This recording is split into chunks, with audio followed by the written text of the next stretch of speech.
What's up, everyone? It's finally time to do this video about risk management, how you should manage your positions, how you should enter the lot size when we send a signal. So first of all, this is a website. You can copy the address right here. In my opinion, it is a very good and free calculator for your lot size when you want to enter a trade. Now, usually I send the risk percentage that we want to risk in a trade. I prepared a guide for you right here. So if you have an account, a trading account, which is less than 1K, so 1K or less, you can use 2% risk, as 2% is my maximum risk. I don't recommend risking more than 2%. So if you have less than 1K, it makes sense to risk 2% in order for, to also get some good returns. So 2% is fine. Then if you have an account which is less than 5K, you can, which is between 1K and 5K, you can risk 1%. And lastly, if your account is more than 5K, 5,000, then I recommend risking 0.5%, which is, this is what we usually risk. This is what I risk. This is what most of my students are risking. Also the ones taking, the FTMO or any funding challenge, I recommend risking 0.5% or in between 0.5 and maximum 1%. But the main point is that you shouldn't jump and change for every trade your risk, because in that, if you do that, you will mess up your risk management, which means that, let's say that in one trade you risk 2% and you lose it. You lose the trade and you go minus 2% in your account. Then in the other trade, you risk 1% and you win it. And let's say you had a 1-to-2 risk reward ratio, which means you make 2% and you're back at break even. But if instead of changing the risk for every trade, you just stick to the same risk. So if you stick to 2% risk, you will lose a trade and go minus 2%. And then if you win a trade and the risk to reward ratio is 1-to-2, you will be in profit by 2%. Yeah.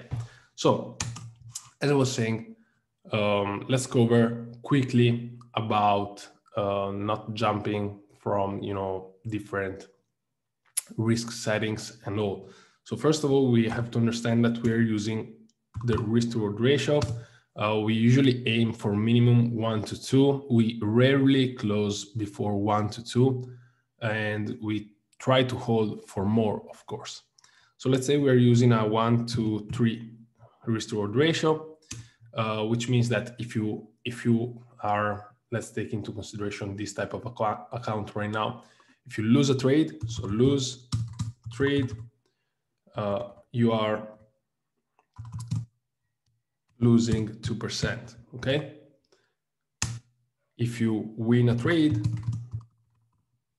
means that you are making 6%, right? And therefore you will be in profit by 4%. Same thing if you use the 1% risk. If you lose a trade, you lose 1%. If you win a trade, you win 3%, using a 1-to-3 risk to reward ratio. Of course, the risk to reward ratio will change from trade to trade based on what the market is giving us, but this is another topic, of course. Now, this was the introduction. Of course, now you might be wondering how to calculate actually this risk percentage, and this is why we have this website right here. So you put your account balance, let's say 5,000, risk percentage, 1% risk. Well, yes, if it is more than 5,000, then 0.5, but let's say 1%. You go here, Forex, you put your leverage. I don't know, I have a 1-to-300 leverage, but it is your choice. And risk amount, it already calculates automatically. Instrument, you need to select the pair in which we are entering the trade. So let's say, I don't know, Euro AUD.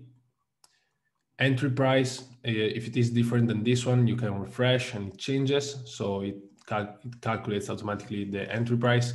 And then you need to select if you're long or short. So if you are in a buy, if you want to enter a buy or a sell. Let's say we're entering a buy. You put your take profit price. So your entry is 1.5717.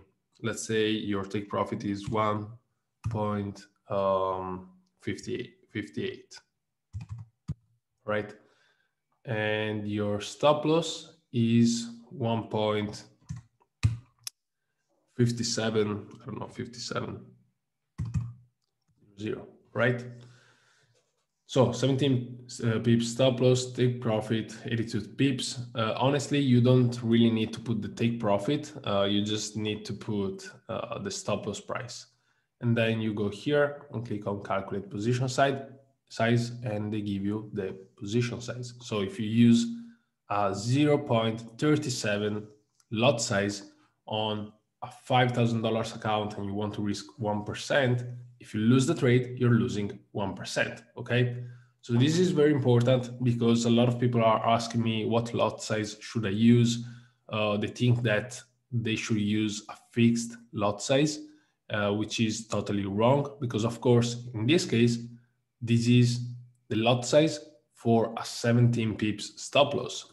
But if the stop loss is bigger, so let's say the stop loss is 37 pips instead of 17, therefore the lot size will be smaller. And this is key because if you keep using the same lot size, your risk management will just be really bad and you will lose a lot of money.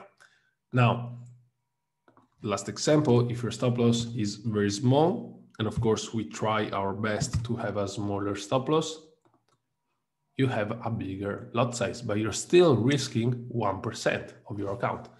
Okay, so I hope you found it helpful. Another key important aspect that you should consider is that you need to use a good broker because sometimes if we use a small stop loss and sometimes the price goes very close to our stop loss, it happens sometimes, and then it goes to profit. Some people are getting stopped out even if the price didn't hit the stop loss, and this is because of your broker. If you're using a bad broker with a very big spread, then they will probably stop you out even if the price is not touching the stop loss. Therefore, if you want to use a good broker, I recommend the one here below. You will find the link for the broker that I'm using.